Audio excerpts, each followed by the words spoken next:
नमस्ते साथियों, मैं हूं श्रावण यादव। पहुंच चुके हैं सासाराम से 10 किलोमीटर दूर स्थित मांझर कुंड। मांझर कुंड बस नाम लेते ही मन में एक हलचल सी पैदा हो जाती है कि वाह मांझर कुंड। जब यहाँ के लोकल लोग यहाँ आते हैं तो बस दिन भर यहाँ नहाते हैं। मतलब एक दिन मांझर कुंड के नाम पूरा रहता है। अब तो ऐसा समय आ गया है कि सोशल मीडिया में इस वीडियो के वायरल होने के बाद अब बिहार के अगल-बगल जिलों से ही नहीं, बल्कि दूर-दराज से उत्तर प्रदेश, बनारस, लखनऊ, झारखंड से भी अब लोग यहाँ आते हैं। बस ज़रूरत है इसे कुछ साफ-सफाई की ज़रूरत है, यहाँ पर प्रशासन व्यवस्था की ज़रूरत है, यहाँ पर अचानक आए बाढ़ से रोकने के लिए।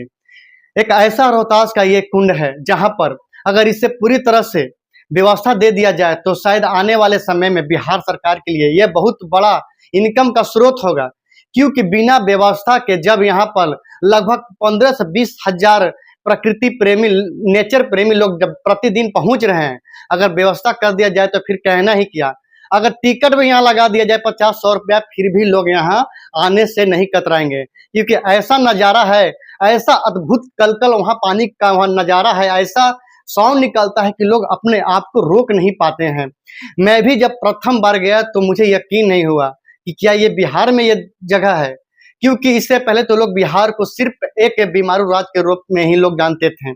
लेकिन ऐसा जगह है, अगर सरकार की थोड़ी बहुत भी मेहरबानी हो जाए, थोड़ी बहुत भी रहमो कर्मा हो जाए, तो ये जगह किसी गोवा और मुंबई, दिल्ली जिससे कम नहीं होगा। क्योंकि संसाधन के बहुत सारे पहले से ही प्रकृति ने इतना सारा दे रखा है कि बस इसमें थोड़ा-सा सरकार की ज़रूरत है, और वो भी सरकार की ज़रूरत है सिर्फ साफ-सफाई को लेकर और सुरक्षा व्यवस्था को लेकर। क्योंकि सुरक्षा व्यवस्था कभी-कभी ऐसा देखा गया है कि जब बारिश होती है और अचानक जब बाढ़ आती है, तो बहुत सारे दर्शनार्थी, बहुत सारे जो हैं प्रकृति लवर, बहुत सारे जो हैं घूमने-फिरने वाले लोग जो हैं अचानक बाढ़ में दह जाते हैं। और फिर उनका कोई अता-पता नहीं चल पाता है। तो इन्हीं सब चीज़ों पर विशेष ध्यान देने की ज़रूरत है। हालाँकि जो पहले से जाते हैं या जो यहाँ के लोकल लोग हैं, उन्हें जानकारी होती है कि यहाँ बाढ़ कब आने वाली है, कब जो है एक भयानक रूप जो है यहाँ बाढ़ का ले लेगा, इससे पहले जो है वो लोग ऊपर निकल जाते हैं। जहाँ तक हमें मालूम चला, ऐसा लोगों वहाँ का कहना है कि यहाँ जब भी नहाने-धोने आइए, जब भी इस टूरिस्ट प्लेस पर घूमने-फिरने आइए, तो एक बात का हमेशा ध्यान रखिए कि जब भी रिमझिम ही बारिश अगर होना शुरू हुए, तो फल जल्दी-जल्दी जो है आप लोग ऊपर चढ़ने का काम कीजिए, क्योंकि जब बाढ़ का पानी आता है, तो शायद रोक पाना मुश्किल हो जाता है। हालाँकि इसके लिए सरकार ने कुछ कुछ सुविधाएँ उपलब्ध कराई है, जगह-जगह पर लोहे का पोल, चैन वगैरह इससे व्यवस्था कराई है, लेकिन जो है ये पूरी तरह से सफल नहीं है। ये मतलब ऊँट के मुँह में जीरा के समान है। इसके लिए बेहतरीन ढंग से सरकार को व्यवस्था करना चाहिए। इसके लिए बेहतरीन इंजीनियरों को बुलाकर इस विभाग से संबंधित ऐसा-ऐसा व्यवस्था करना चाहिए कि अगर कोई गलती से फँस भी जाता है, डूब भी जाता है, तो वो पूरी तरह से सुरक्षित रहे और आम लोगों के बीच ये मैसेज जाए कि अगर आप मांझर कुंड जाते हैं, अगर आप बिहार की धरती पर जाते हैं, तो आप पूरी तरह से सुरक्षित हैं। बाढ़ आए, आंधी आए, तूफान आए, आपको आपका एक बाल बाका भी नहीं होगा, आप पूरी तरह से यहाँ पर सुरक्षित हैं। अच्छा, कभी-कभी ऐसा भी देखा जाता है कि लोग चिकने राहों पर धाम-धाम गिरते हैं, ऐसा मेरे नज़रों के सामने होता है।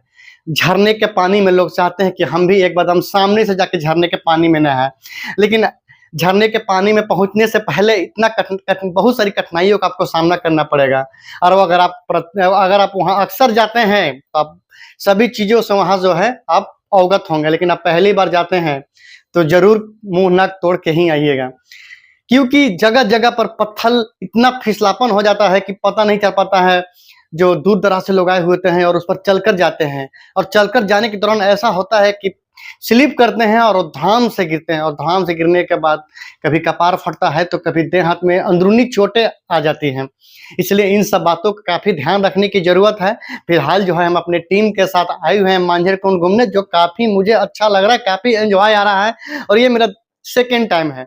और यहाँ आने के बाद ऐसा लगता है कि यहाँ से मानो जाए ही नहीं। मतलब सुबह आते हैं 9-10 बजे और यहाँ पर दिन भर समय बिताते हैं।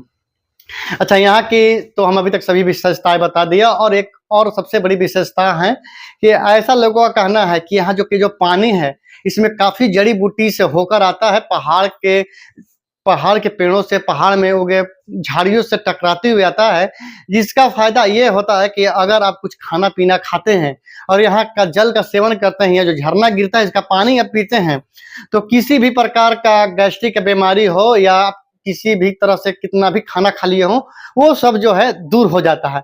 ऐसा यहाँ के लोगों का कहना है।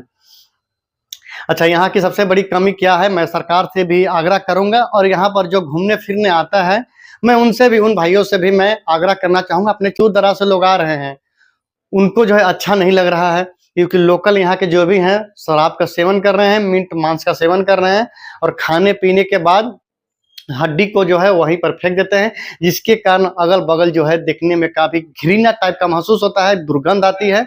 ये तो प्रकृति का सौभाग्य कहिए कि आए दिन यहाँ पर बाढ़ आते रहते हैं, जिसके कारण जो भी वहाँ पर अपशिष्ट पदार्थ होते हैं, वो नदी के पानी के साथ जो है बह जाते हैं। लेकिन सब प्रशासन को चाहिए कि यहाँ पर ऐसा व्यवस्था किया जाए कि लोग खाए-पिए भी तो एक व्यवस्था हो उसके लिए, ताकि गंदगी कहाँ फेंकना है और उस गंदगी को जो है साफ कराया जाए। नहीं तो कहीं भी आप बैठते हैं तो आपको हड्डी-गुड्डी देखने को मिलता है और मन जो है भिनक जाता है। तो ये था मांझर कुंड। अगर आप मांझर कुंड में अगर अभी तक आप नहीं आए हैं तो एक बार ज़रूर आएँ और आने के बाद अपना फ़ोटो जो है ज़रूर शेयर करें, हमें टैग कर। मेरा फ़ेसबुक आईडी है श्रावण कुमार, आप इस आईडी से फ़ोटो को टैग करें, जो भी हम न्यूज़ बनाएँगे यहाँ का कवरेज करेंगे। धन्यवाद।